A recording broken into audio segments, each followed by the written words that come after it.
বেশিরভাগ মানুষই হয়তো বলবে 2025 সালটা ভালো ছিল না, কিন্তু আমার জন্য এই বছরটা হয়তো ছিল নীরবেই সুন্দর।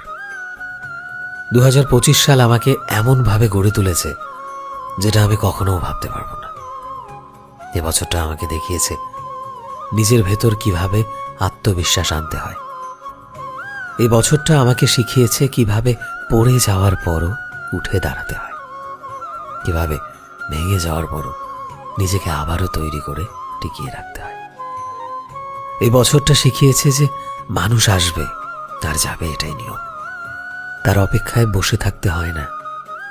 সবশেষে বছরটা আমাকে আগের থেকে আরো শক্তিশালী করে তুলেছে, এবং যে জিনিসগুলোর জন্য আমি বছরের পর বছর আশা করছিলাম সেই সব কিছু ধীরে ধীরে সত্যি হচ্ছে। হয়তো এটাই ছিল 2025-এর জাদু, কারণ এই বছরের শেষে সবকিছু আমি তখনই পেতে শুরু করেছি যখন আমি সেটার জন্য তৈরি ছিলাম।